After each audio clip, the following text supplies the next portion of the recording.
pues no sería tanto, sino que lo que está pasando es que China es un país cada vez más productivo, cada vez más capaz de vender y de producir, y entonces las demás economías quizá se empiezan a sentir resentidas, ¿no?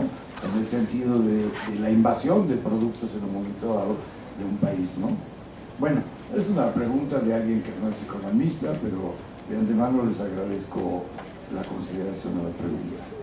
Gracias. Muchas gracias, doctor. Sí, efectivamente, el riesgo se corre de que haya una correlación espuria, y además nuestro método estadístico hasta este momento es simple, porque la correlación lo único que nos dice es la relación que existe entre los movimientos en dos variables, dos vectores, y esos dos vectores lo que pudimos comprobar es que sí se movían en la misma dirección.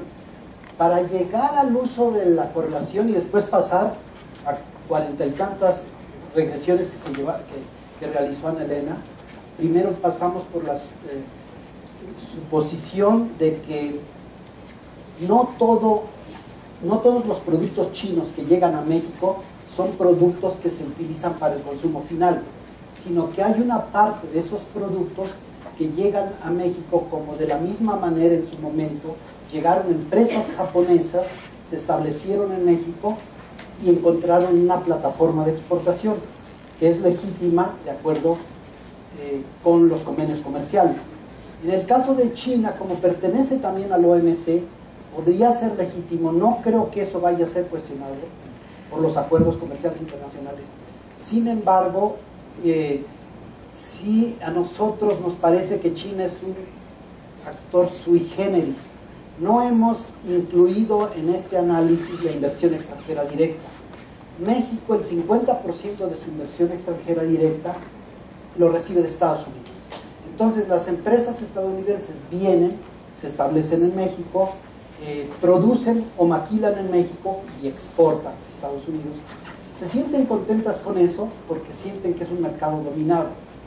Cuando una empresa extranjera en un país diferente vende productos que no necesariamente son para el consumo final, como hemos observado que sucede con China, usted tiene mucha razón, porque uno cuando abre los artículos, incluso ahora ya le dicen cuando va a comprar refacciones para auto, si las quiere hechas en Estados Unidos o en China, tienen las dos versiones. Entonces, pero aún así, aunque vemos muchos productos chinos, la gran mayoría son productos que son intermedios, son productos intermedios que se usan para la fabricación de productos finales. Y como México es un fuerte exportador hacia Estados Unidos, aunque debo reconocer, y ahí usted tiene mucha razón, que México no siempre es exportador de productos finales a Estados Unidos. Decíamos que es exportador, por ejemplo, de pantallas planas, receptoras de televisión, de teclados. Hay muchos productos en los que México es exportador y en sus entrañas llevan partes chinas. Pero el análisis que mostró Ana Elena al final muestra que estamos empezando a llegar a los detalles y que es muy probable que el análisis estadístico nos permita conocer hasta dónde una parte de los productos que llegan de China y que son productos intermedios, que mi presunción es como las 3/4 partes, se quedan en México. De esas 3/4 partes, ¿cuánto se queda en México como productos finales que ya se van a consumir, como televisores, como otros que ella mencionó muy particulares, ¿no? Que tienen un motorcito como una licuadora o un ventilador, y otros se van a exportar a Estados Unidos? Eso nos va a llevar a un análisis más refinado, pero en esencia le doy la razón y le agradezco mucho la observación. Muchas gracias. Agregando algo, en el caso de la productividad, ahora resulta importante también conocer cómo se está formando esta productividad. Como ya están en la OMC, ahora se debe considerar el trabajo inhumano, ¿no? O las malas condiciones de trabajo. Entonces conocemos algunos casos, por ejemplo, fuera del sector manufacturero, el caso del ajo. Ahorita Estados Unidos tiene un gran conflicto con China por el ajo, porque el ajo semiprocesado, que es limpiado, lo limpian en las cárceles chinas. Entonces este ajo es el que se está exportando a Estados Unidos. Son muy productivos, pero con condiciones inhumanas, y eso bajo un estándar de la OMC no se permite, y aquí es donde se entra en el límite del comercio internacional y una práctica desleal de comercio internacional. La productividad de China es alta, pero si el estándar internacional que ha convenido la OMC no se cumple, entonces es donde entramos también en un problema del contenido que se está enviando, ¿no? Igual, para llegar a una triangulación, la productividad la comparamos de esa forma y también tendría un sesgo diferente, ¿no? ¿Más preguntas?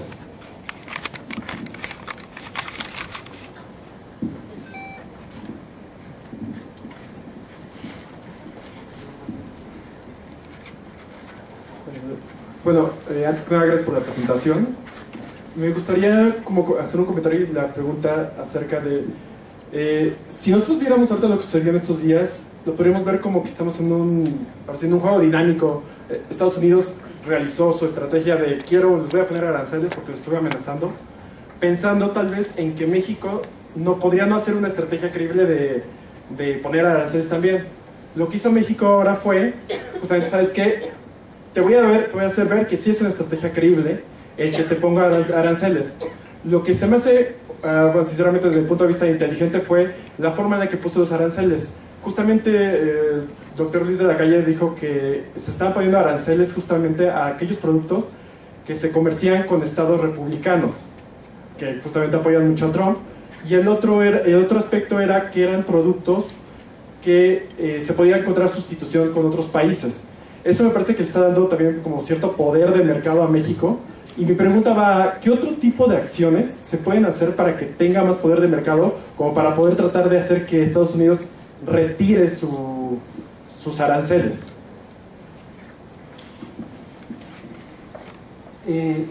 Hay varias medidas comerciales que se pueden adoptar.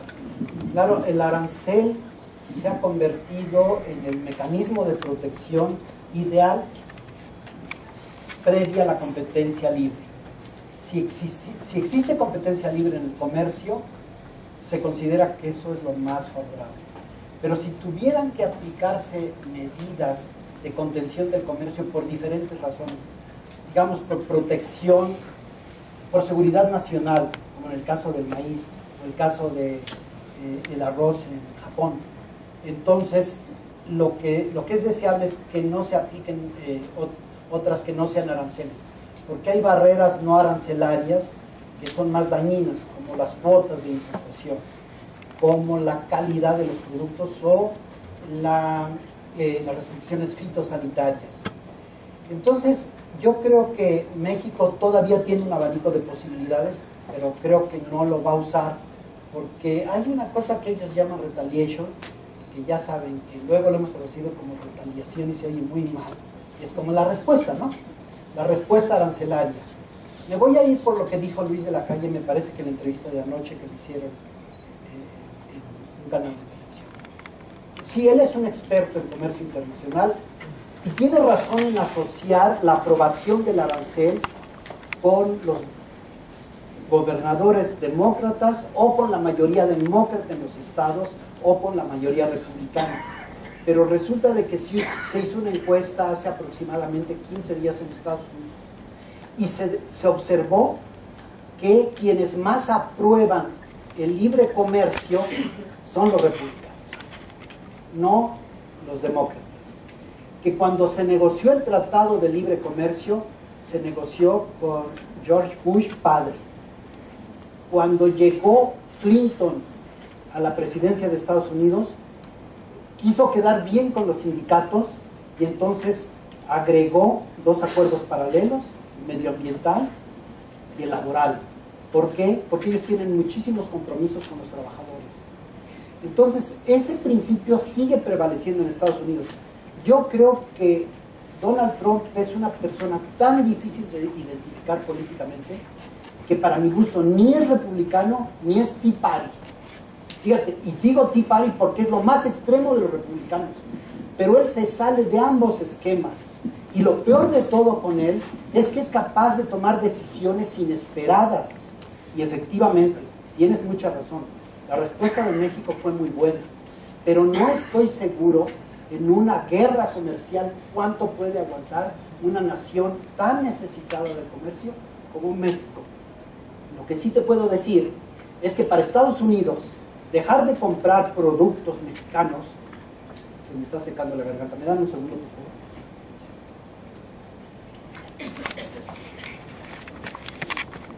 Si se dan cuenta, Estados Unidos tiene una muy baja dependencia del comercio internacional, tiene mucho más dependencia del comercio interno, pero pónganse a pensar en una cuenta en un argumento solo por hacer números. México tiene un Producto Interno per cápita de $10,500 anuales, que equivale cuando más a $1,950 mensuales per cápita. Estados Unidos tiene un ingreso per cápita de casi $70,000 anuales. Entonces, realmente tiene 7 veces más que México de ingreso per cápita. Dije en el caso de México 10,000, serían 7 veces más. En Estados Unidos el mercado interno es de más de 350 millones de habitantes. En México el mercado interno es de 125 millones de habitantes, pero con un ingreso per cápita de $1,000 mensuales, dijimos, contra un ingreso per cápita de ellos mensual, digamos, de que $6,000 mensuales. Como son tan diferentes los ingresos per cápita, si Estados Unidos decide disminuir su dependencia del comercio exterior, de todos modos le queda el que llamamos el segundo o el primer motor de la economía, que es el mercado interno. El segundo motor de la economía no le importa tanto. Nosotros invertimos los polos. Con el Tratado de Libre Comercio y con la firma de otros acuerdos comerciales, nuestro primer motor de la economía es el comercio exterior, y es aplastante el papel de las manufacturas, como pudieron ver en la exposición. Entonces, este va a ser un juego muy disparejo, pero efectivamente hay otra cosa muy interesante que dijiste con relación a la teoría de juegos. Se está aplicando teoría de juegos, tú no lo planteaste como teoría de juegos, pero evidentemente es teoría de juegos. Se está aplicando teoría de juegos para el comercio internacional, y a mí me encantaría que una persona como el doctor Sergio aplicara teoría de juegos a una posible guerra comercial para ver qué resultados nos da. Y estoy seguro que muchos de ustedes muchos de sus profesores que han trabajado en toma de decisiones o han participado en toma de decisiones, pudieran asesorar al gobierno, porque es urgente que eso que comentaste de Luis de la Calle se lleve un poquito más allá, sustentado en un modelo bien diseñado de lo que puede venir. Muchas gracias, Roberto. ¿Otra pregunta más?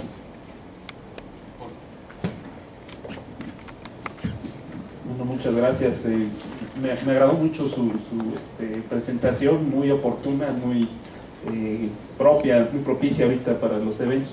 Hace unas horas se acaba de anunciar Trump una nueva propuesta de dividir el TLC, o sea, ya no como un acuerdo entre 3 países, sino nada más como un acuerdo bilateral, tanto con Canadá como con México. Yo quisiera preguntarle a usted, doctor, más en un sentido de criterio, de opinión. La estamos llevando todas de perder con esta situación, pero ¿nos convendría aceptar eso? Esa sería la primera pregunta, porque lo estoy viendo ya en términos de comercio. Y la segunda, yo recuerdo mucho ahí esos apuntes de Sala y Martín, Javier Sala y Martín, que mencionaban la teoría de la convergencia económica, y en el 94, cuando se firmó, un poco antes del 94 que se firmó el TLC, sacaban mucho esa idea de que íbamos a converger a una economía desarrollada con altos niveles de superávit, como los estamos teniendo ahorita, pero pues considerando que el comercio iba a continuar sin aranceles. Yo quisiera preguntarle, ¿considera que todavía esa idea funciona? Porque mencionó un poco ahí hace 5 años, ¿no?, la resistencia que tenía el TLC. Sí, es muy oportuno lo que usted acaba de decir. porque la verdad, acaba de salir en Economía, Teoría y Práctica un artículo en que menciono la evaluación a los 20 años y al final hago un recuento porque ya me tocó cuando Trump inauguró su gobierno y yo sí debo de reconocer que yo fui muy pesimista respecto a la posibilidad de que Trump se orientara por acuerdos bilaterales, porque él había dado muestras durante toda su campaña de que no le gustaba el multilateralismo, pero no encontraba la forma de justificarlo. Después, hay un antecedente que la gente ya no se acuerda. Cuando se negoció el Telecán, empezó a negociarse en 1991 aproximadamente, ya existía un acuerdo de libre comercio que se firmó en 1989 entre Estados Unidos y Canadá. Le estaba yendo muy bien a Canadá. Se estaban yendo para Canadá las inversiones y la industria manufacturera. Entonces, cuando Canadá se da cuenta de que México está negociando un acuerdo de libre comercio bilateral, dice, no, yo me quiero sumar. Y entonces se decidió que el acuerdo se convirtiera en tratado de libre comercio, fuera trinacional y que se hiciera con todo el rigor de la ley, que implica la aprobación de los congresos locales.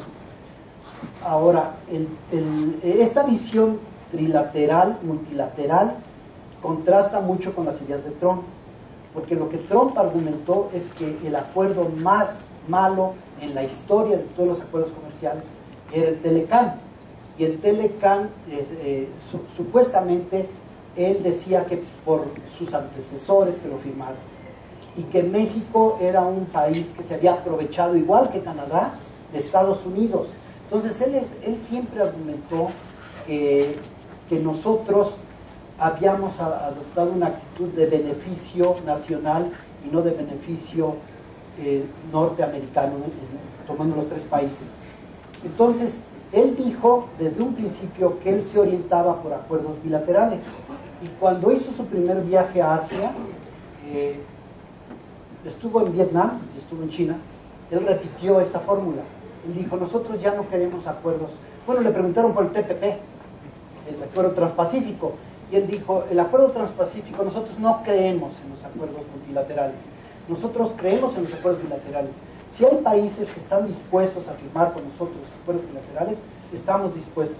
Pero regresar al TPP, como se supuso, porque no sé si sepan, que estos 11 países que firmaron el TPP, dejaron una cláusula abierta en la que dicen, si Estados Unidos regresa.